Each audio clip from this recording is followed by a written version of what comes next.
Oi pessoal, tudo bem? Hoje a gente vai estar falando sobre o exame de mamografia. Então, o exame de mamografia é o exame radiográfico da mama, né? E é o exame mais importante no que diz ao câncer de mama, tanto no rastreamento quanto no diagnóstico. Então, qual que é a diferença entre o exame de rastreamento e o exame de diagnóstico? O exame de rastreamento é o exame preventivo, né? O exame que tem o objetivo o diagnóstico precoce da lesão. Então, ele vai ser feito anualmente por pacientes a partir dos 40 anos, né? E a partir dos 35, se ela for do grupo de risco. Claro que o médico pode pedir antes também, né? De acordo com cada situação. E também para o diagnóstico, já é para mulheres que apresentam sinais ou sintomas de lesões na mama. E também tem outros tipos de pacientes, né, que vão fazer exames, por exemplo, pré e pós-operatórios de mamoplastia, colocação de prótese, enfim. E também é o único método de imagem que contribuiu para a redução da mortalidade por câncer de mama, né? Isso por quê? Por causa do diagnóstico precoce, né? Quanto mais precoce a gente consegue diagnosticar a lesão, mais são as chances, né, de um tratamento bem sucedido. Então, essa daqui é uma imagem de uma mama em incidência crânio-caudal. Essa parte aqui, ó, mais cinza, mais escura, né, é a parte adiposa, né? Então, é a parte menos densa, é a parte gordurosa, né, da mama. Essa faixa aqui atrás é o tecido muscular, né? Então, o músculo peitoral que fica atrás da mama. A gente sabe que temos uma boa mamografia quando a gente consegue ver o músculo peitoral. Isso quer dizer o quê? Quer dizer que eu peguei toda a mama, então, do músculo para frente, peguei tudo. Agora, se o músculo não aparece, como eu vou ter certeza se eu estou mostrando tudo ou se ainda tem mais tecido mamário para trás, né? Então, é um bom índice ali, né, para a gente estar observando. Daí aqui, essa parte mais radiodensa é o tecido fibroglandular. Então, o tecido fibroglandular é a junção do tecido fibroso, que é o que vai dar sustentação à mama, e o tecido glandular, que é a glândula em si, né? E aqui também a gente observa o mamilo aqui perfilado. E a gente tem 3 tipos de mama de acordo com a anatomia radiográfica, tá? E de acordo ali com a presença da glândula e de gordura. Então, a mulher, depois na menopausa, ela entra no processo de lipossubstituição mamária. O que isso quer dizer? Quer dizer que o corpo dela vai começar a trocar a glândula mamária por gordura, né? Porque como está entrando na menopausa, ela não vai mais ter filhos, né? Então, faz essa troca. Então, a gente tem a mama fibroglandular, que é a mama mais densa, que tem bastante fibra e glândula, que é a mama pré-menopausa. Temos a mama fibroadiposa, que é a mama nesse período, né, tem tanta fibra quanto gordura, e a mama lipossubstituída já, que é a mama adiposa. Então aqui a gente tem uma imagem de uma mama fibroglandular, né? É uma mama bem densa, né? Bem radiopaca, como vocês estão vendo. O que é característica de pacientes com esse tipo de mama? Então, são pacientes jovens, né? Com menos de 30 anos, ou mulheres que tenham mais de 30 anos, mas que nunca amamentaram. A mama, ela só atinge a sua maturação máxima ali depois da amamentação, né? Conclui o ciclo dela de desenvolvimento. Então, a paciente que nunca amamentou, ela tem um risco maior também de ter câncer de mama e é uma mama predominantemente densa também, né? Pacientes gestantes ou lactantes também se incluem nesse grupo, né? E a característica maior é a alta densidade. Por ser uma mama de alta densidade, o que vai acontecer? É uma mama mais sensível, né? Porque é mais dolorida por causa da quantidade de glândula. E por ter mais glândula, por ser mais radiodensa, né? A gente vai precisar de um MAS maior em relação com a mama lipossubstituída. Então, a gente vai ter que usar uma dose um pouco maior, né? Aumentar um pouco o MS para paciente que tem a mama fibroglandular. Aqui tem outros exemplos. Então, aqui uma incidência mediolateral oblíqua. Então, aqui a gente vê o músculo peitoral, né? Toda essa parte, todas essas linhas brancas aqui, se diz ao tecido fibroglandular. Mesma coisa nessa outra mama, né? Mais densa até, bem preenchida, né? Pelo tecido. Outra coisa, a mama fibroglandular é uma mama mais difícil de diagnóstico, tá? Por quê? Por exemplo, olha essa região aqui, ó. É uma região bem branca. Se tiver algum detalhe aqui de baixa densidade, eu não vou conseguir ver por causa da sobreposição das estruturas, tá? Então, é recomendado que esse tipo de paciente faça, junto com a mamografia, a ultrassonografia. Não é recomendado que o paciente deixe de fazer a mamografia e faça só o ultrassom. Por quê? Tem lesões que só aparecem na mamografia, como calcificações, por exemplo. Né? Só vai aparecer na mamografia, alguns tipos de nódulos só na mamografia. Então, o ideal é que a paciente faça os dois exames juntos. Aqui já entra a mama que está no processo de lipossubstituição. Aqui ela é uma fibroadiposa. Então, ela predomina ali entre 30 e 50 anos e tem densidade média. Né? Então, aqui, ó, essa parte aqui é tudo gordura. Já essa parte mais densa aqui é a parte glandular. Aqui tem outros exemplos. Então, aqui, ó, essa parte central é a parte glandular. A parte mais cinza aqui, né? É a parte adiposa. Essa paciente aqui tem um objeto ali, né, diferente, que é um catéter de quimioterapia. Aqui também, nessa outra imagem, a gente tem aqui numa região bem densa, né, esse aqui é um nódulo. Vocês conseguem ver que esse nódulo, ele tem como se fosse umas raízes, né, para cá. Isso é característica de nódulo maligno, alta densidade, né, e esse tipo de ramificação. A gente vai falar daqui a pouco sobre os sinais radiológicos de câncer de mama. Né? E toda essa parte aqui branca é glândula. Essa parte aqui, ó, essa linha branca, isso daqui é uma dobra na pele. Então, durante o posicionamento, o profissional que estava ali fazendo o exame acabou deixando uma dobra na pele da paciente. Isso daqui é bem complicado, porque pode ter uma lesão atrás dessa dobra e não é visível, tá? Então, a gente tem a responsabilidade, quando for fazer exames, né? Qualquer tipo de exame que seja, de você fizer o exame, dar o seu melhor ali, né? Fazer 100%. Porque o paciente diagnosticar a lesão ou não, tá na tua mão, né? Então, a gente tem que tomar bastante atenção, bastante cuidado com isso. E vocês conseguem ver que tem uma diferença bem grande, né, na nitidez dessa imagem para essa. Então, essa primeira imagem aqui que tem o catéter é uma imagem de radiologia digital. E essa daqui é uma imagem de radiologia analógica. Então, a diferença da qualidade é bem grande, né?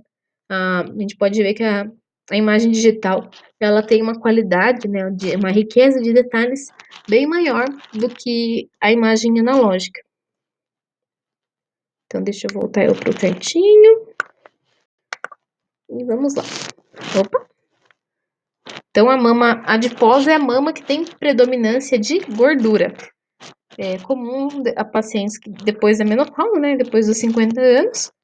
Homens também têm a mama adiposa, porque, né, eles não têm glândula mamária, né, a não ser ali em caso de ginecomastia, né. E é característica a baixa densidade. Então, aqui a gente tem uma mama masculina. Essa parte branca, que é o músculo peitoral, aqui, e gordura, né, e um pouco de fibra, aqui, bem pouquinho. Então, a mama masculina, ela tem característica ter um músculo peitoral maior, né, e não tem tecido glandular. Aqui, exemplos de mama adiposa feminina. Então, nessa primeira aqui, né, ó, um músculo, bem pouquinha glândula, né, mais fibra mesmo. Aqui também. Então, é uma mama mais fácil da gente estar manipulando. É uma paciente menos sensível. E uma paciente que a gente, como não tem uma densidade grande, a gente pode dar uma dose menor, né? Pode abaixar o mAs para esse tipo de paciente.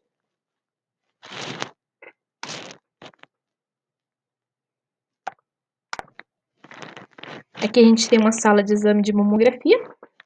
Ó, então, aqui está o mamógrafo. Aqui. Vocês estão vendo que tem tá bem em perfil, né? Mas aqui é um vidro plumífero, tá? Aqui também, né? Tem uma proteção. E atrás desse vidro a gente vai ficar ali, né? Para acionar o raio-x. Então a gente tá atrás da proteção para a gente não receber radiação também. Aqui tem um negatoscópio, né? Que é o dispositivo que a gente usa para visualizar as radiografias, né? Então ele acende a luz para você conseguir ver bem os detalhes. Aqui tem um armário com os dispositivos que vão ser utilizados para fazer imagens complementares. Então, para fazer complementos, a gente vai trocar aqui o compressor, né? Vai colocar suportes aqui, a gente já vai ver isso. Né? Então, tem esses tipos de dispositivos. Essa sala aqui é uma sala que também faz biópsia de mama. Então, também tem um carrinho, né, aqui dentro guardado os materiais, né, lixo hospitalar, lixo comum. E aqui, para identificar as partes do equipamento. Né? Então, esse equipamento é da Hologic, esse equipamento é da Siemens. Mas as características gerais são as mesmas. Então, aqui a gente tem o comando, né, que é a parte que a gente vai selecionar a técnica que vai ser utilizada, né, o caveiro, que é de acordo com o tamanho da mama, e o MAS de acordo com a densidade da mama. A maioria dos equipamentos de mamografia digital, eles têm um controle automático de exposição. Então, o próprio equipamento ele vai selecionar a técnica para você. Tá? Como que funciona isso? Na hora que a gente vai posicionar a mama, vai ter um sensor chamado fotocélula. E antes de fazer a exposição, vai ser feita uma pequena exposição que vai ser recebida por esse sensor. E ele vai mandar as informações da característica da mama pro software do comando. E ele vai ver qual que é a melhor técnica para aquele tipo de mama. Tá? Isso é bem interessante porque olhando visualmente é difícil a gente determinar se uma mama é densa ou não, né? E assim a gente tem um maior índice de repetição, né? Facilitando a vida ali do biomédico, do tecnólogo, do técnico que está operando o mamógrafo. E aqui, né, o mamógrafo em si. Então, as partes aqui na ordem. O cabeçote é essa parte de cima. É onde vai estar o tubo de raio-x, né, que vai sair por aqui, ó, o feixe. Protetor de face é essa parte de acrílico, né, onde a paciente vai encostar o rosto ali, né, porque aqui tem isso aqui. A paciente vai estar de frente para o mamógrafo com a mama aqui, né? Só que se a paciente estiver de frente, totalmente, né, com o rosto também, o que vai acontecer? Vai ter sobreposição do nariz, do cabelo, né? Então, o protetor de face, ele é um protetor de acrílico, né? Que a paciente vai ficar com a cabeça para um lado e vai encostar o rosto nele assim, tá? Isso vai evitar de ter sobreposições ali da parte do rosto na mama. É o compressor.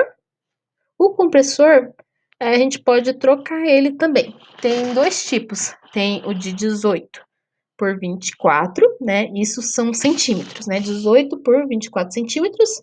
E tem um de 24 centímetros por 30 centímetros. Então, isso vai depender do tamanho da mama, né? Para mamas menores, a gente vai utilizar o compressor de 18 por 24. E mamas maiores, o 24 por 30.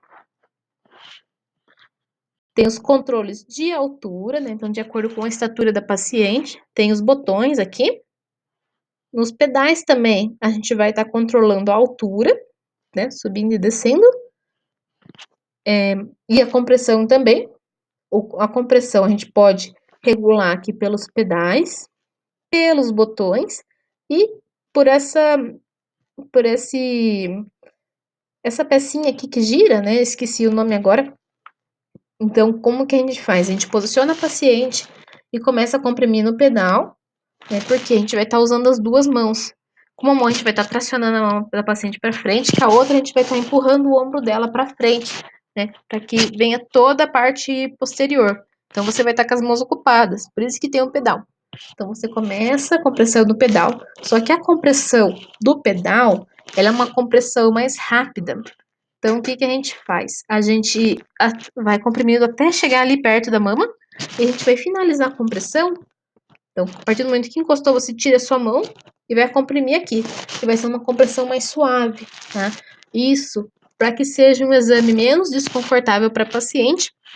E sendo o exame menos desconfortável, ela vai aceitar uma compressão maior.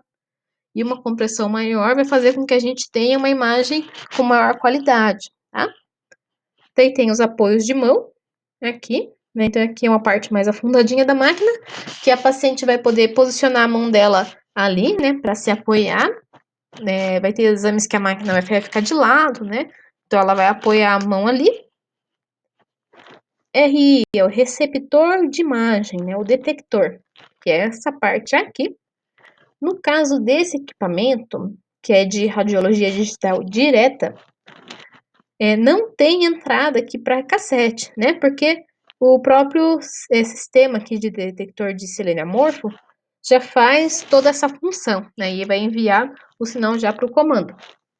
Se fosse um equipamento de radiologia digital indireta ou radiologia convencional, lembrando que radiologia digital indireta é a mesma coisa que radiologia computadorizada, tá? Ele ia ter aqui uma abertura para a gente colocar o cassete, né? Então, aqui mesmo, faz a exposição, primeiro tira, coloca um cassete virgem, faz outra exposição, tira e depois a gente vai processar essa imagem. Essa parte aqui toda, essa parte reta aqui atrás, é chamada de torre, né? E é esse o nosso mamógrafo, né? As partes do mamógrafo. Então, antes da paciente fazer o exame, ela vai preencher um questionário que a gente consiga já estar registrando a individualidade dela e suas queixas, né? Então, a paciente geralmente já vai preencher essa anamnese lá na recepção, para agilizar, né, o exame. Só que assim que a paciente chegue na sala, é importante que a gente confira as informações, porque às vezes a paciente ela não entendeu uma pergunta, ou marcou errado alguma coisa, então é importante a gente estar conferindo ali para ter certeza que essas informações estão corretas, tá? E essa anamnese ela vai para o médico também. Então, qualquer informação que a gente julgar necessária, a gente tem que tá anotando ali também. Então, aqui tem um exemplo de uma anamnese.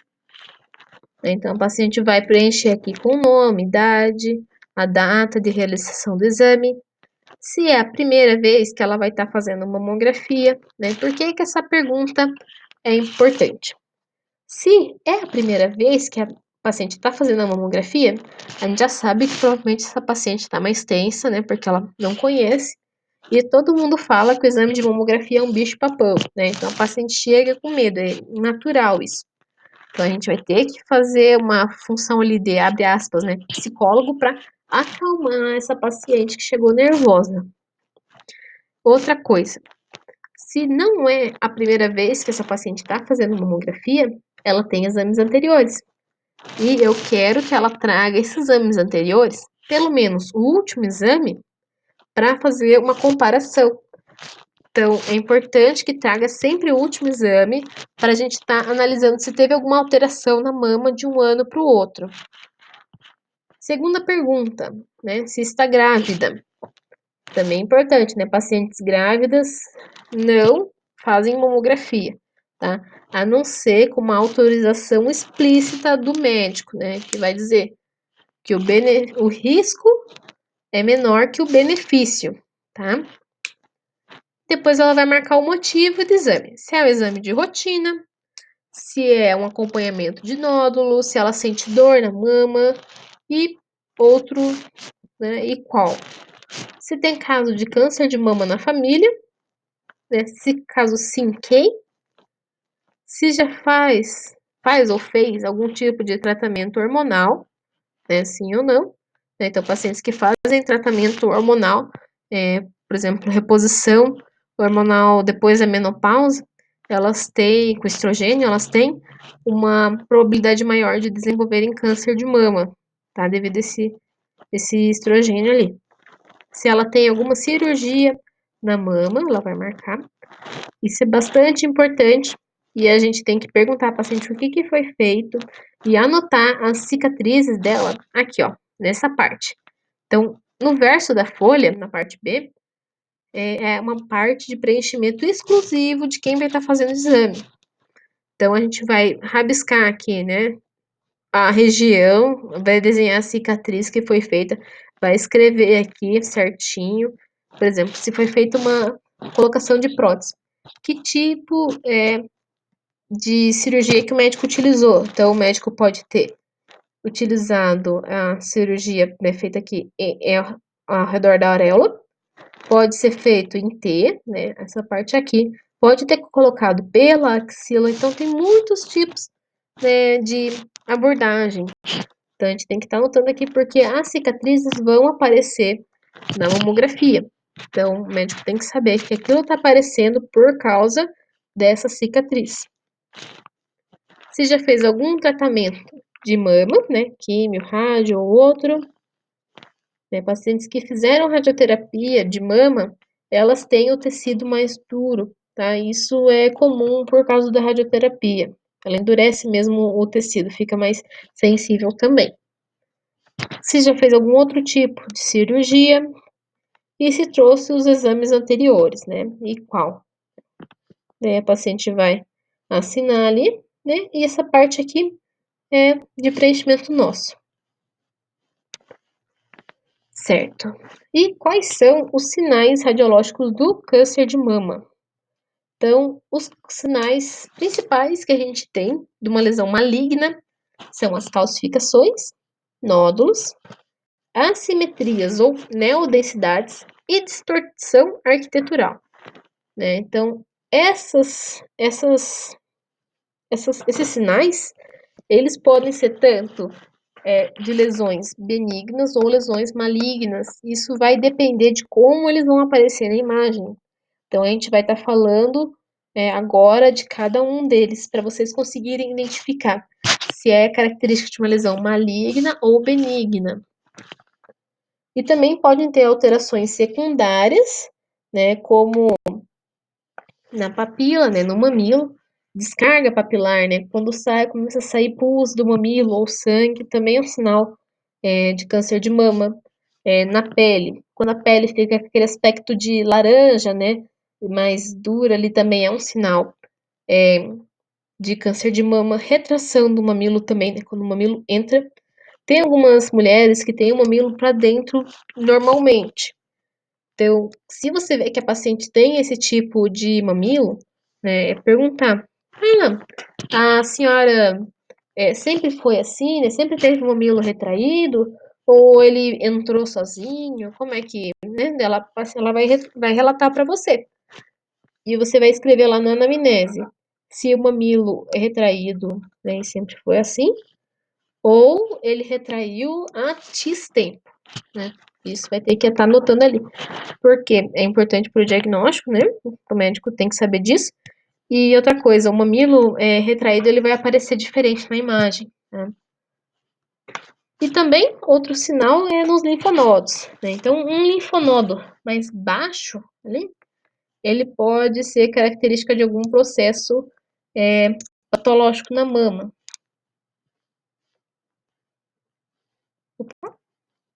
Então, vamos lá. Primeiro, calcificações. Bom, vou me colocar aqui no cantinho para a gente conseguir ver o texto.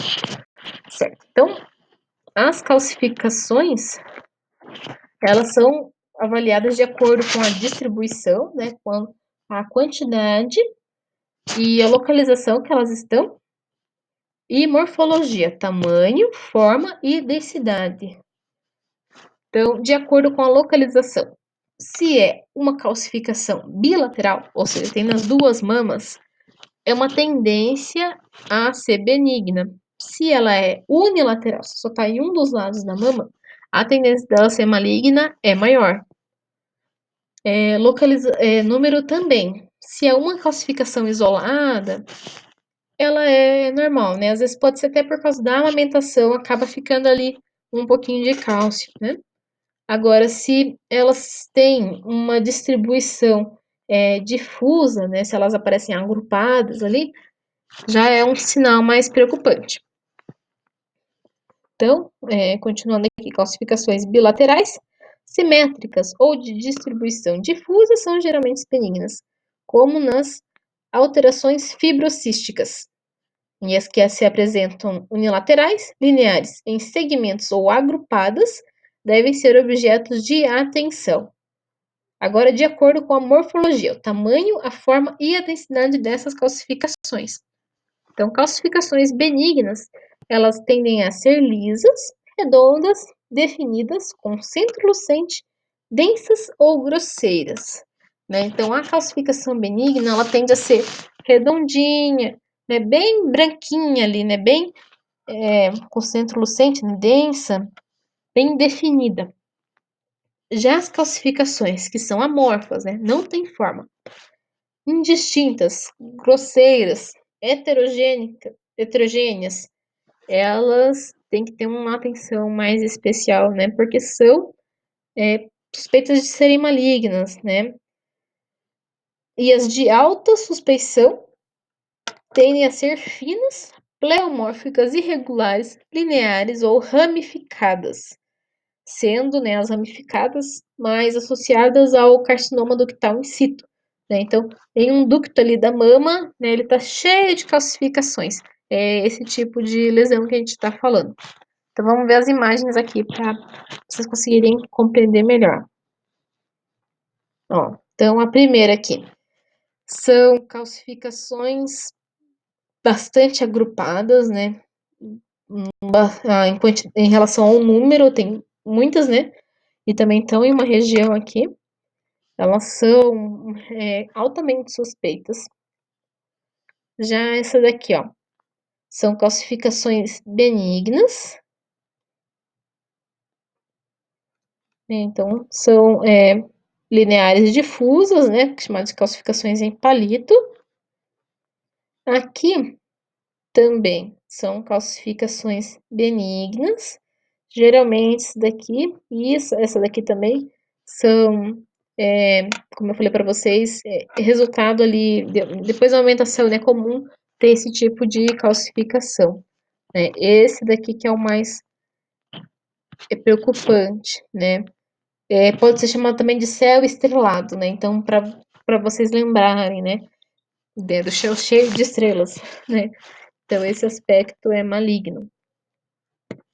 Então, em relação aos nódulos, então também vão ser avaliados em função da localização, do tamanho, do número, da densidade, da forma e da margem.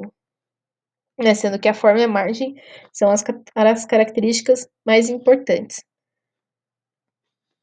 Existe, né, uma variabilidade considerável, mas em geral, uma lesão única dominante é mais preocupante do que pequenos nódulos múltiplos e semelhantes.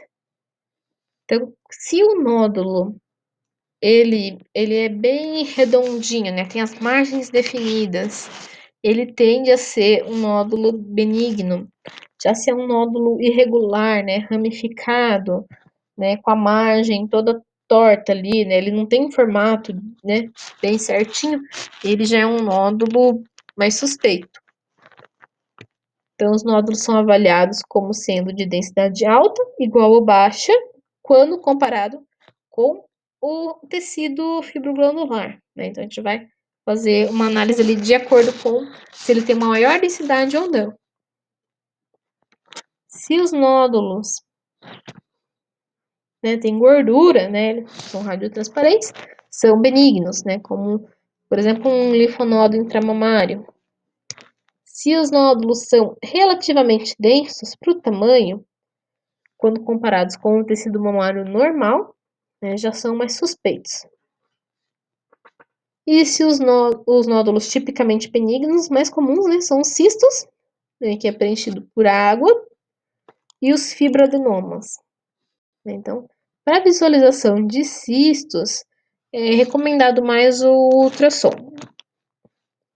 Ó, então, essa primeira aqui, ó, é um nódulo que ele tem, não tem margem bem definida, ó, tá vendo? Ele tem, assim, umas ramificações, né, aqui, né, e ele é bem denso também, em relação aqui ao tecido fibroglandular, né? Ó, vejo que tem uma diferença de contraste bem grande. Então, é um nódulo suspeito. O segundo, também, olha, é um nódulo muito, muito denso, né? Com formato bem irregular, né? Percebam por aqui. Também é um nódulo com característica de ser um nódulo maligno. E essa última é um nódulo benigno. Então, percebam que tem aqui o contorno bem definidinho e ele é menos denso do que o resto do tecido mamário. Então, isso aqui é característica de cisto ou nódulo de gordura, tá? Para a gente saber certinho o que tem dentro desse nódulo, daí tem que fazer o ultrassom mesmo para complementar. Outra característica, né? São as assimetrias focais. Então, ela é caracterizada por uma densidade, que a gente vai ver em uma ou nas duas incidências. Geralmente a gente faz crânio caudal e médio lateral oblíqua, né? Então, uma a 0 graus, outra a 45 graus. Sem formação convexa, como um nódulo, quando se compara com a mesma área na mama oposta. E é necessário determinar se esse tipo de achado vai se tratar de tecido normal ou de um nódulo obscurecido. Então, como a gente vai saber se essa assimetria é um tecido normal ou um nódulo? A gente vai fazer uma compressão localizada na região. Então, tem compressores pequenos, né? Por exemplo, o compressor de spot, ele é geralmente desse tamanho assim. Então, você vai comprimir a mama só naquela região para abrir mais o tecido e conseguir ver se é resultado de uma sobreposição ou se é um nódulo que está ali, tá? E outra coisa, né? Cicatrizes cirúrgicas, lembra que eu falei que é importante anotar lá na anamnese? Então, elas geralmente, né, tem um aspecto que se a pessoa que vai laudar não sabe que é resultado de uma cicatriz, pode achar que é alguma coisa, uma simetria, né? E então vai pedir para pacientes, né, mais para repetir o exame, aumentando a dose. Então, por isso que é importante a gente relatar e utilizar marcadores cutâneos, né, sobre cicatrizes cirúrgicas. E a ultrassonografia pode ser utilizada para avaliação complementar. O que é esse marcador cutâneo que a gente falou? É o marcador cirúrgico também. Ele é um adesivo com uma bolinha de chumbo. Tá? Então, a gente vai colar esse adesivo na região onde está essa cicatriz. A gente também usa esse tipo de marcador em verrugas, em pintas que sejam mais grossas, que vão aparecer na imagem. Então, a gente cola ele ali, para a gente saber na imagem que onde apareceu o marcador é onde está ali a lesão, né, a característica ali que a gente descreveu. Então, aqui alguns exemplos de assimetria. Ó, então, aqui a mesma paciente, né, mama direita e esquerda.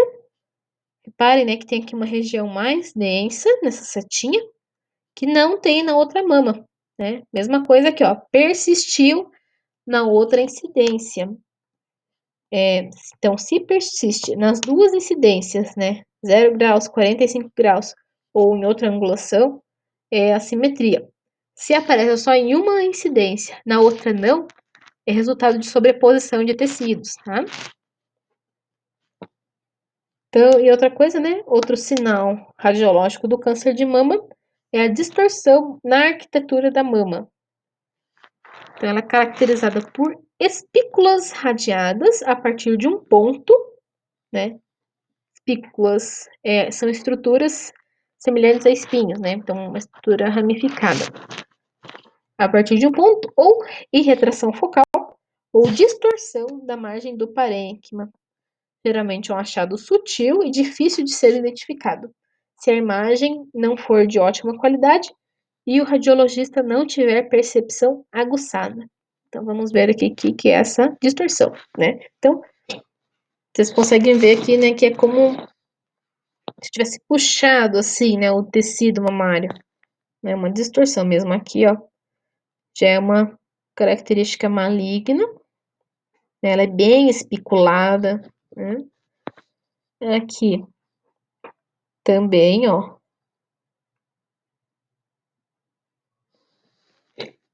E essa aqui também, ó.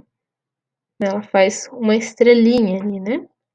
Ó, tá vendo essa bolinha branca aqui? Isso aqui é uma calcificação, né? Calcificação benigna, né? Só uma bolinha redondinha ali, isolada, né? Já o preocupante mesmo é essa distorção aqui, tá? E outros sinais do câncer de mama. Então, os linfonodos, eles têm que ser avaliados quanto ao tamanho e à forma, né? Então, o linfonodo, geralmente, se ele está aumentado e mais baixo também, onde ele deveria estar, é um sinal preocupante, né? Porque quer dizer que o sistema imune está trabalhando mais ali para combater algum processo patológico.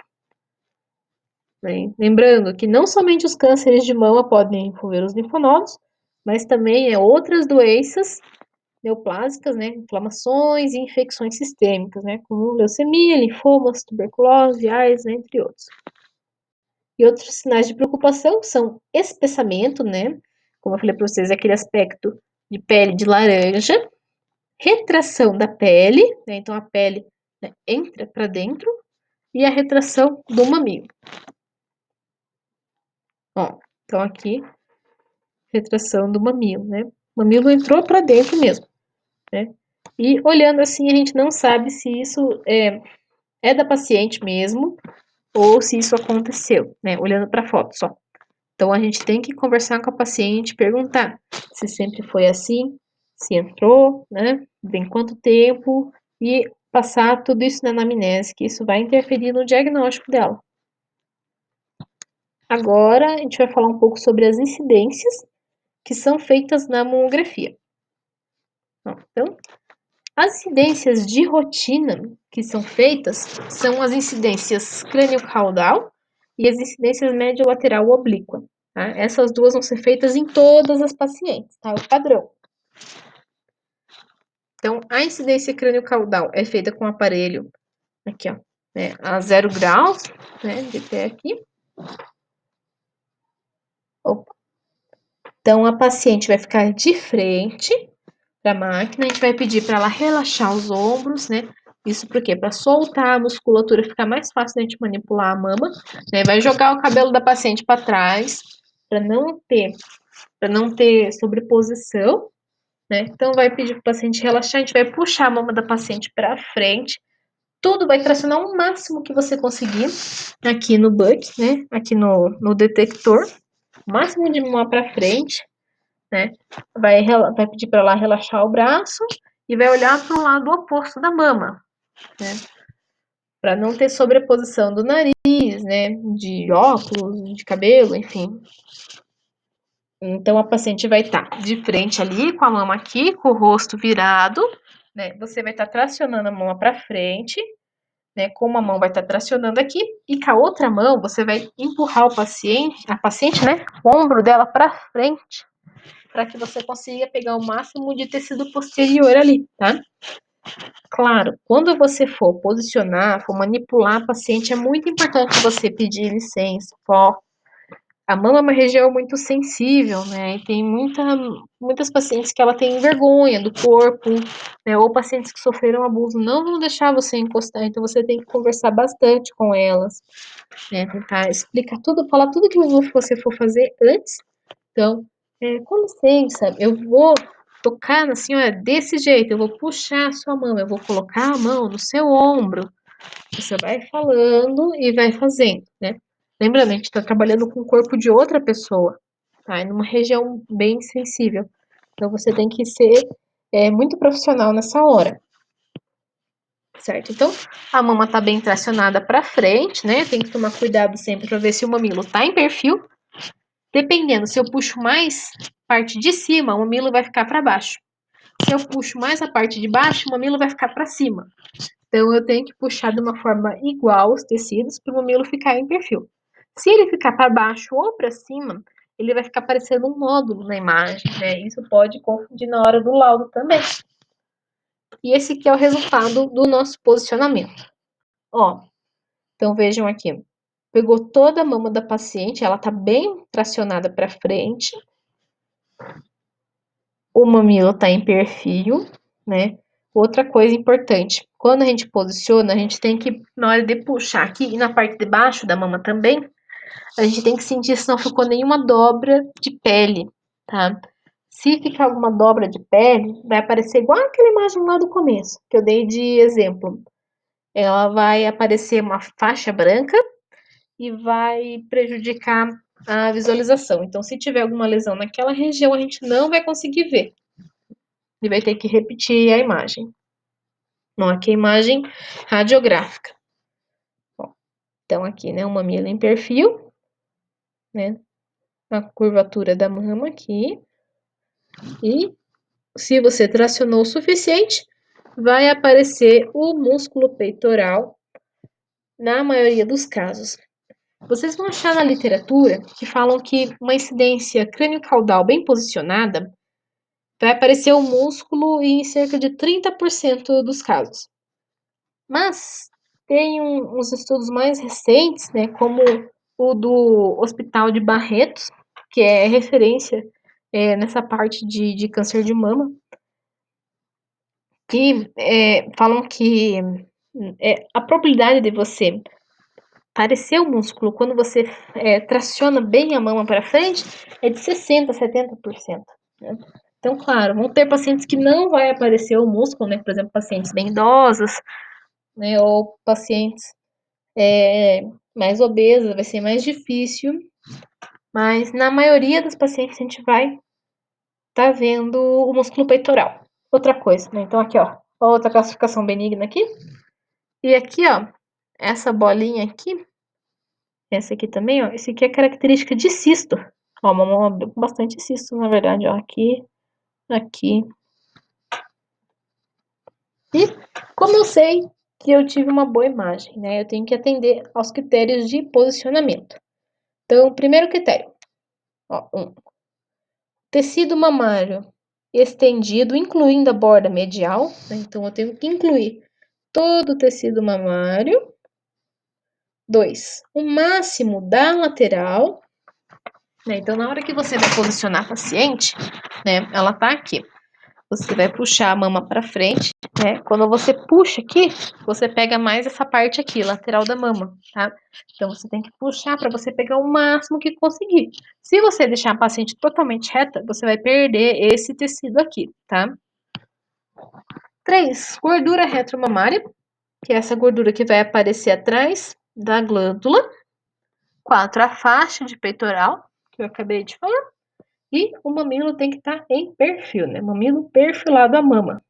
Se ele aparecer para cima ou para baixo, vai simular um nódulo. E outra coisa, tem pacientes que fazem mamoplastia e ficam com o mamilo mais para cima, tá? Por causa da plástica. E você não vai conseguir posicionar bem esse mamilo em perfil sem estar prejudicando o seu posicionamento. Às vezes você deixa o mamilo em perfil, mas você perde tecido posterior. Então, o que a gente faz nesses casos? A gente vai pegar um marcador metálico, né, aquele adesivo com a bolinha, vai colocar no mamilo da paciente e vai fazer o posicionamento pegando todo o tecido que você conseguir. Daí lá na anamnese vai fazer a observação, colocado o mamilo, marcador metálico no mamilo devido à cirurgia, enfim, né? A outra incidência de rotina é a médio-lateral oblíqua, ou oblíqua médio-lateral, tá? É feita com equipamento a 45 graus, né? Então, aqui, na lateral, aqui vai ter botões que você vai conseguir controlar a angulação de acordo com a sua necessidade. Então, aqui a paciente também vai ficar de frente, para o mamógrafo. Então, aqui a gente vai pegar, vai levantar o braço da paciente, vai sentir aqui a axila dela, tá? Então, divida a axila em 3 partes, né? 1, 2, 3. Eu tenho que pegar, pelo menos, o terço posterior. Na verdade, o máximo, né? Que você conseguir, você vai puxar para frente e vai posicionar a paciente aqui, ó, nessa quina, tá? Vai colocar a axila ali e o braço dela vai segurar ali no apoio de mão. Né? Então, ela vai ficar com o braço, né, assim, aqui, segurando ali. Né? Nesse caso aqui é nesse aro, né, que ela vai apoiar ali a mão. A gente vai daí, confere, né, se tá bem, se não ficou um vão aqui na axila. Pacientes que são muito magras ou pacientes que fizeram cirurgia plástica, geralmente fica um vão na axila, tá? Isso vai parecer, vai prejudicar a qualidade da imagem, então tem que posicionar ali de modo que não fique o vão, conferir se não ficou nenhuma dobra de pele, daí você vai dar a volta, vai do outro lado, né? Vai puxar o máximo que você conseguir da parte lateral, né, aqui para frente da mama, vai levantar a mama da paciente para você pegar o sulco inframamário, para não aparecer a barriga da paciente junto, né, e com a mão pressionando ali a mama, né, puxando ela para frente e a outra para cima, o dedão para cima, né? Você pode fazer esse movimento aqui, né, com as duas mãos. Você vai comprimir a mama daí. Vai ter esse resultado. Então deixa eu me colocar aqui no cantinho. Ó, então a paciente está com o ombro apoiado aqui, né, a axila aqui. A mão dela está segurando lá atrás. Aqui, ó, foi segurada a mama para cima. Então, ó, peguei bem o sulco inframamário. Não tá pegando barriguinha junto, né? Mamilo perfilado, né? Uma incidência bem posicionada. Importante, gente, que para vocês compreenderem melhor essa parte de posicionamento, vocês assistam os vídeos do INCA, que eu deixei lá no AVA, tá? Lá vai ter o posicionamento certinho para vocês conseguirem visualizar. Porque só falando assim, às vezes fica mais difícil de compreender. Lá não tem o vídeo, né? Posicionando a paciente mesmo, então dá para ter um melhor entendimento. E aqui o resultado do posicionamento. Então deixa eu voltar pro cantinho. Então aqui, ó. Essa parte aqui é o músculo peitoral. Aqui toda a silhueta da mama. O mamilo perfilado. E essa curvinha aqui embaixo é o sulco inframamário. Que é essa parte aqui, ó.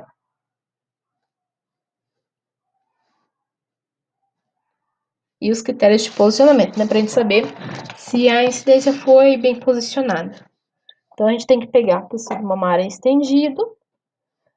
O músculo peitoral tem que ser incluso até o nível do mamilo. Então, a gente vai traçar uma reta imaginária ali do mamilo, né? Uma reta do mamilo ali pra frente. E ela tem que incluir o músculo peitoral até esse nível, mais ou menos. O mamilo perfilado, a mama, e a prega inframamária visível, né? Essa curvinha aqui, ó, da mama para baixo, tá? O número 4. Por que que é importante? Tem algumas patologias que podem estar ali e se você cortar ali, elas não vão aparecer, tá? Para pacientes com prótese, a gente vai fazer normalmente a craniocaudal e a oblicomédio lateral.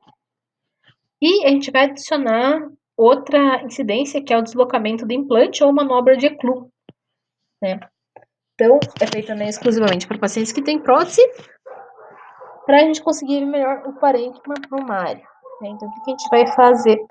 A gente vai sentir aonde está a prótese da paciente, claro, né? Com licença, eu vou precisar sentir a prótese da senhora para a gente fazer um complemento, né? Vai sentir, a gente vai pegar só a parte da mama que não tem prótese e vai trazer ela para frente, tá? Aí a gente vai comprimir só essa parte que não tem a prótese. Ó. Então, aqui, a prótese da paciente tá aqui, ó. Então, geralmente, a gente ergue um pouco mais a máquina e vai comprimir só esse pedacinho aqui. Eu sei que olhando assim a imagem parece, né, um bicho de 7 cabeças, mas na verdade é bem tranquilo de fazer, tá?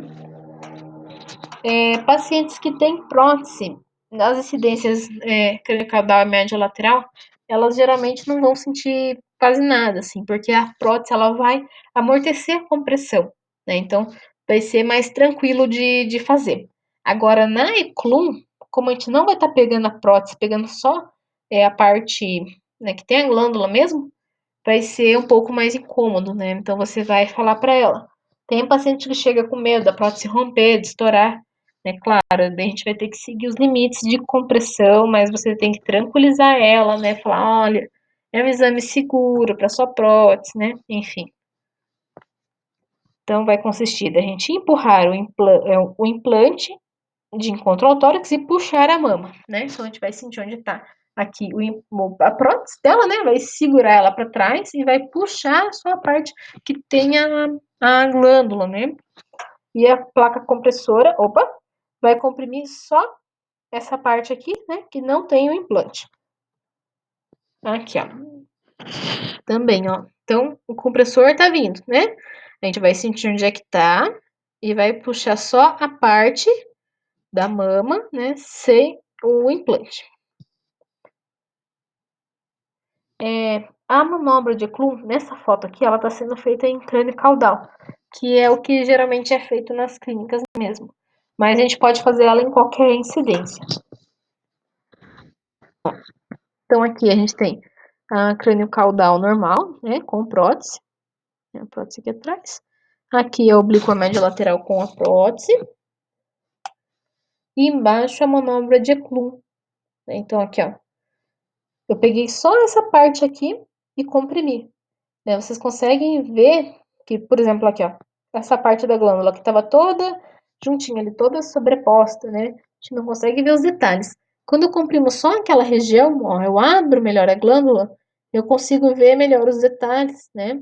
Então, eu tenho uma riqueza muito maior de detalhes quando é feita essa manobra de Eklund. E tem também, claro, outras incidências, né, que são incidências complementares que a gente vai fazer em situações específicas. Tá? O que a gente viu agora são incidências de rotina. Então, existe a incidência de ampliação ou magnificação. Então, a gente vai utilizar uma placa que vai encaixada ali no detector, né? Que ela vai ampliar uma região da mama. Tá?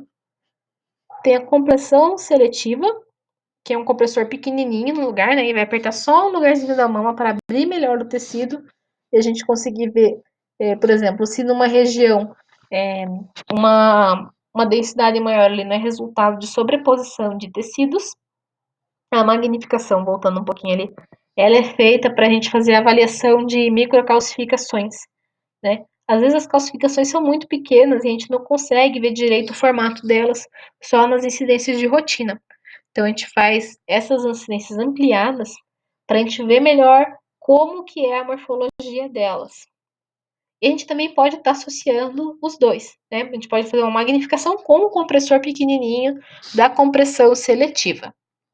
O perfil, ele é bem semelhante ao posicionamento da oblíqua médio lateral, só que ele é feito, em vez de ser em 45, ele é feito em 90 graus. A crânio caudal exagerada, né, bem parecida com a crânio caudal, só que a gente vai puxar mais o tecido lateral do que o medial, tá? Todas essas incidências complementares tá lá no vídeo do INCA mostrando o posicionamento. Então depois vocês vão lá e vão ver esses vídeos, tá bom? A caudo cranial é o contrário da crânio caudal. Então o equipamento tá assim, né? Aqui. A gente vai girar ele de ponta cabeça. Então vai ficar embaixo aqui o tubo, né? E em cima o detector. E a gente vai comprimir a mama de baixo para cima.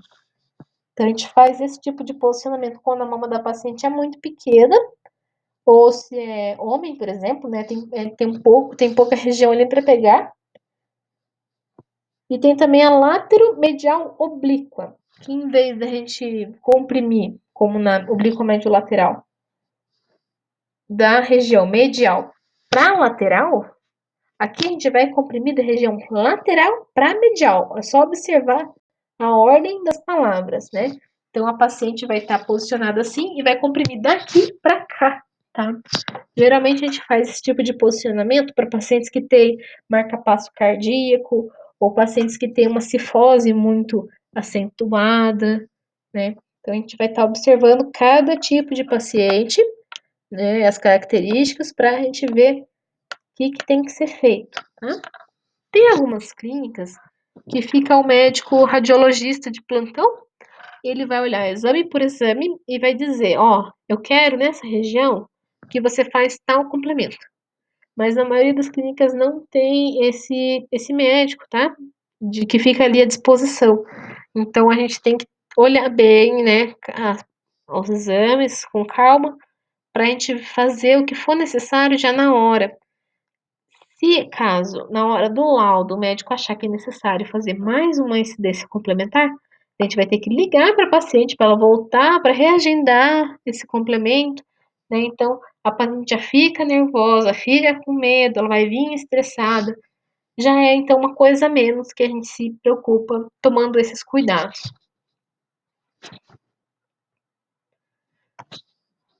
E o laudo médico, ele segue uma classificação radiológica, né, que é o BIRADS. BIRADS. Então, vai ter a classificação de 0 a 6. BIRADS 0 quer dizer um exame incompleto, ou seja, não consigo ver nada. Vou precisar de um complemento, eu vou precisar fazer uma ultrassonografia, uma ressonância, vou ter que comparar com exames anteriores, né? Então, a gente tenta nunca chegar no 0, né? Então, sempre vai fazer ali o complemento, né? Tudo para tentar dar ali um laudo, né? Para o paciente. Categoria 1, exame negativo, ou seja, tá tudo bem, não tem nada. Então, vai continuar a rotina de rastreamento, né, de acordo com a faixa etária, né, ou de acordo com a orientação do médico. Categoria 2, BIRADS 2, né, exame com achado tipicamente benigno, né, então é uma característica que provavelmente é benigna, né, tipicamente benigna, vai continuar o rastreamento normal. BIRADS 3. O achado, ele é provavelmente benigno, né? Então, não temos certeza se é benigno ou não. É provável que seja, mas pode não ser. Então, vai ser feito o controle a cada 6 meses ou a cada 3 meses, né? Dependendo ali do que for. 4 e 5 já é um achado suspeito ou altamente suspeito. Então, já é recomendado que essa paciente faça uma biópsia, né, para determinar ali se essa lesão é benigna ou maligna. E 6 é quando já é comprovada a malignidade. Então, a paciente vai ser encaminhada já para fazer a terapêutica. Esse BIRADS, vocês vão encontrar sempre no final do laudo, né? O médico vai dar ali todo o parecer, no final vai estar BIRADS e o número. Tá? Isso aqui é uma padronização internacional.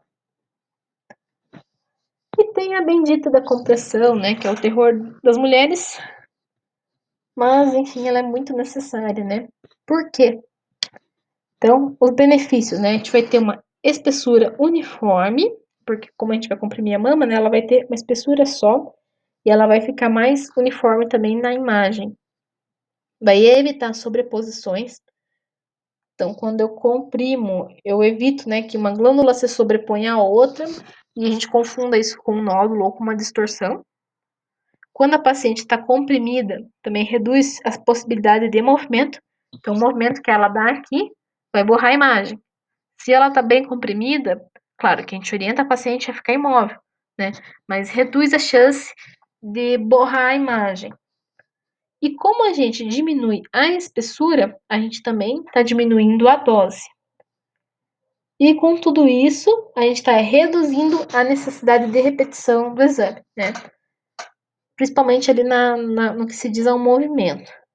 Em relação daí aos valores de compressão, é recomendado que não seja feito exames com menos de 60 newtons.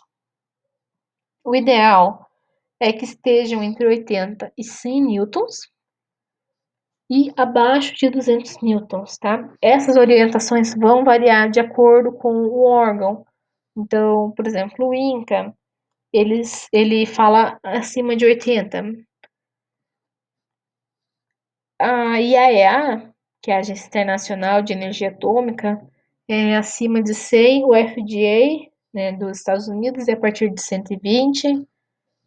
E a orientação que a gente tem lá da portaria 453, né, é de que a gente comprima a mama até que sinta que o tecido está firme. Então, claro, né, você vai, quanto mais compressão tiver, maior é a qualidade da imagem, mas a gente não pode machucar a paciente também. Então, vamos tentar sempre obedecer esse limite de 60, 80 newtons. Vamos olhando ali para a mama da paciente, vendo se está tudo bem. Olha para o rosto da paciente, a expressão, vai perguntando, está tudo bem? Posso ir mais um pouco? Enfim, né? Falar para a paciente que a compressão dura segundos, que é muito rápido, e que se a gente faz uma compressão bem feita, evita de ter que comprimir novamente para fazer o exame, nesse caso precise repetir. Então, quando a paciente entende o porquê da compressão, ela tende a aceitar mais, tá? Só para vocês terem uma noção desses valores, então, por exemplo, 100 newtons equivalem a 10 quilos, 60 newtons, 6 quilos, 80, 8 quilos, né? Então, assim, vocês têm uma relação do peso, né, do que seria essa compressão. Então, aqui a gente tem duas imagens, uma sem compressão, né, suficiente, e outra bem comprimida. Então, vejam, né, na primeira imagem, ó, tá totalmente borrada, eu não consigo ver nenhum detalhe da mama. Já na segunda, ó, eu consigo ver bem certinho o parênquima, aqui, ó, cistozinhos, né? Então, a gente tem uma compressão muito mais definida, quer dizer, uma compressão mais definida, uma exposição, né, uma imagem bem mais definida. Ó, aqui também é a mesma paciente. Então, nessa primeira aqui foi feita, se não me engano, com 40 e poucos newtons. Então, estão vendo que nessa região aqui, ó, acumulou o parênquima, não consigo ver nada nessa parte. Foi repetida com 108 newtons. Percebam que toda essa parte aqui, ó, se abriu, então eu consigo ver todos os detalhes da mama dessa paciente que não via aqui. Temos também outra polêmica na mamografia, que é o protetor de tireoide, né? Tem surgido aí uns boatos na internet, já tem alguns anos, falando que a mamografia causa câncer de mama, tá? Isso não é verdade, tá? A radiação não faz curva, né? Claro que tem a radiação secundária que chega, mas é muito baixa, tá? Inclusive o protetor tireoide ele atrapalha na hora da gente fazer o exame e corre o risco de repetir o exame por causa do protetor, ou seja, tá levando uma dose 2 vezes maior porque repetiu. E de acordo com a IAEA, né, Agência Internacional de Energia Atômica, não é recomendado o uso, né? Pode atrapalhar o exame. Né? Pode ser a causa de repetição devido à sobreposição à mama. Eu não sei se vocês já viram o protetor de tireoide, como é que ele é, mas ele é uma faixa assim, ele tem um babadorzinho aqui assim, né? Então, essa parte aqui, ela pode se sobrepor à mama da paciente, né? E ocultar uma região, deixar passar uma lesão desapercebida. E aqui esse texto é da IAEA, né? Falando que há uma exposição insignificante nos outros locais que não seja a mama, sendo que a radiação que vai chegar é 1% da dose da recebida pela mama, né? E o que chega no ovário é ainda menor. Então, o uso do protetor de tireoide, ele é só psicológico, tá? Aqui é a imagem, né? Então, olhem aqui o protetor de tireoide. Foi comprimido junto, eu perdi totalmente aqui a definição da imagem, sem falar que ele está tampando aqui essa região que eu consigo ver aqui, tá? Aqui não vejo, aqui eu vejo. E, como eu falei, a paciente muitas vezes chega com medo, né? Acha que é um exame muito difícil. Claro, é um exame chato, né? Não vamos mentir. Mas a nossa função na hora de fazer esse exame é da gente acalmar, acolher essa paciente, né? Então, como fazer que ela colabore, né? O paciente vai chegar com medo do exame ou do resultado, né? Às vezes ela já sentiu alguma coisa na mama, já vai com medo de ter alguma coisa. vai chegar ansiosa, às vezes com vergonha de mostrar o corpo para outra pessoa, né? E a falta de informação também, quanto, por exemplo, o produtor de tireoide, né? Então, a nossa função é tirar esses mitos, né, essas dúvidas que o paciente tenha, né? Paciente com prótese, explicar para ela que a compressão que a gente faz para pacientes com prótese é diferente, a gente usa um protocolo específico, não tem nenhum risco para a prótese dela. Então, deixar isso claro para a paciente, né? Uma vez que ela entenda, ela vai colaborar mais. Compressão também, explicar o porquê que está sendo comprimida a mama, que a compressão dura segundos, e também o protetor de tireoide, né, que não é recomendado. E como a gente faz isso também, né, esse acolhimento? Através da humanização. Então, no primeiro contato que você tiver, que ela vai demonstrar maior apreensão, né? Às vezes ela chega tranquila na clínica, né, na recepção, tudo, mas quando ela te vê, né, ela já fica apreensiva. E a gente tem que estar atento, né, ao estado emocional dela para poder tranquilizar ela, né, obter a colaboração da paciente. Quando a paciente fica tensa, o músculo dela fica tenso também, né? E a gente não consegue posicionar direito, não vai pegar todo o tecido. Então a gente tem que tranquilizar a paciente também para melhorar nosso posicionamento. Olho no olho sempre, presta atenção no que ela está falando, né? A partir do momento que você está na sala, você é exclusiva da paciente, né? Então sempre receber ela com um sorriso, né? Vamos lá, né? Fazer o exame e tal, né? Não chega, né? Reclamando de outra coisa, né? Com cara feia, senão a paciente vai ficar mais assustada ainda.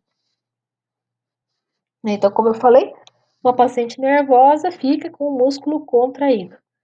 Né? Lembrando, você está trabalhando com o corpo de outra pessoa, você não sabe como é que está o estado emocional dela. E a colaboração da paciente vai depender muito da recepção que a gente vai dar, né? Da aparência, né? Do carinho e do modo que você vai falar com ela, né? A aparência, porque imagina, você vai fazer um exame, daí chega lá, a pessoa tá com o jaleco todo sujo, tudo descabelado, todo feio, com bafo, né? Então, né? E você ter uma postura, né? Ter uma apresentação ali é importante, sim, para o paciente. E durante a anamnese, né, explicar para a paciente como que é o exame, né, uma vez que ela entende como é feito, ela já fica um pouco mais confortável. Certo, agora vamos para lá de tomossíntese. Então, a tomossíntese, ela é uma aplicação da mamografia, né, que vai permitir uma avaliação 3D da mama. Então, como que é feito isso? Então, enquanto a mama está comprimida, são feitas várias exposições. E a gente vai conseguir reconstruir essa imagem para ter uma visualização tridimensional. É como se fosse uma tomografia da mama. Ela é recomendada para mamas densas, para estudar nódulos, sobreposição de estruturas, né? Então, se tem uma região mais densa, eu consigo ver ela de vários ângulos, eu consigo ver se é uma sobreposição de tecido, se é um nódulo, o que que é. E também é um tipo de avaliação feito antes de procedimentos de biópsia. Ó, então aqui, ó, eu tenho uma imagem de tomossíntese, né? Então percebam, né, que é como se fosse um GIF, né? Eu vou vendo camada, né? Vários ângulos diferentes e eu vou ver toda a parte glandular ali, né? Então eu tenho um melhor contraste, eu consigo ver todo o volume da mama, eu não tenho sobreposição, né? Uma menor sobreposição, posso ter dar uma avaliação mais precisa para essa paciente. Se o meu mamógrafo está bem calibrado, eu tenho uma dose muito parecida cada mamografia convencional, né, um pouco mais alta só. E nódulos, linfonodos, axilares, fibroadenomas e outros tipos de lesão, elas vão ser mais evidentes na tomossíntese.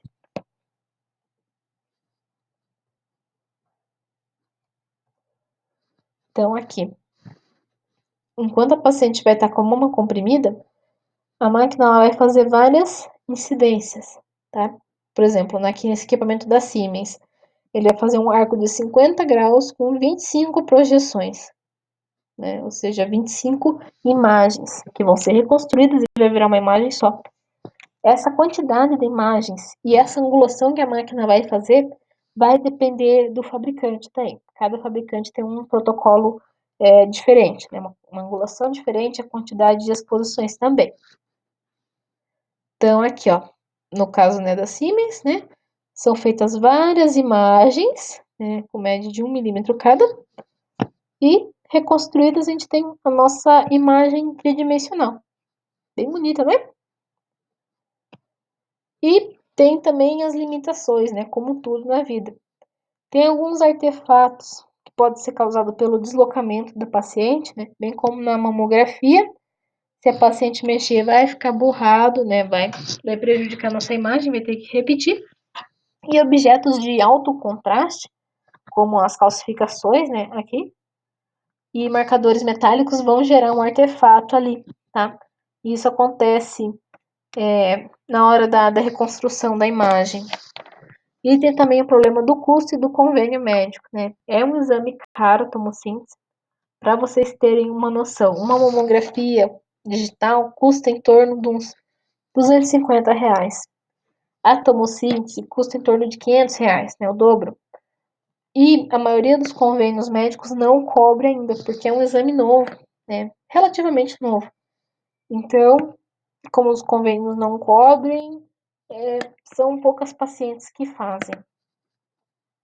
Ó, tem alguns outros exemplos de artefatos, né?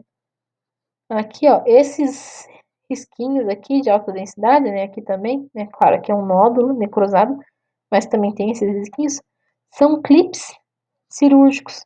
Então, quando a paciente faz uma cirurgia de mama, o médico vai marcar a região que foi manipulada ali, né? Com esse tipo de clipe. Geralmente em quadrantectomia, mastectomia, enfim. E aqui algumas comparações de mamografia e tomossíntese, da mesma paciente, mesma mama. Então, aqui, ó. Nessa incidência, além de ter aqui, né, as dobras de pele que eu falei para vocês, uma densa, e eu não consigo ver nada, olhando assim, né, parece uma mama normal. Agora, quando eu faço a tomossíntese, olhem aqui, ó. Estão vendo essa distorção? Né? Então, é um sinal preocupante. E não apareceu na mamografia. Outro exemplo. Aqui, em relação ao contraste, né? Então, olha, aqui eu tenho muito mais detalhes, né? Consigo visualizar muitas estruturas que não apareceram aqui na mamografia.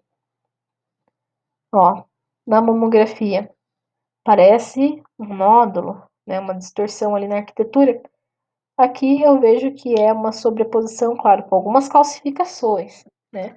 Mas tem um aspecto totalmente diferente uma da outra. Mesma coisa aqui, ó. Consigo ver com muito mais definição aqui a lesão, né, do que aqui. Então, agora a gente vai falar de biópsia estereotáxica. Eu vou estar dividindo o vídeo aqui porque senão vai ficar muito grande, tá bom? Então, até daqui a pouco.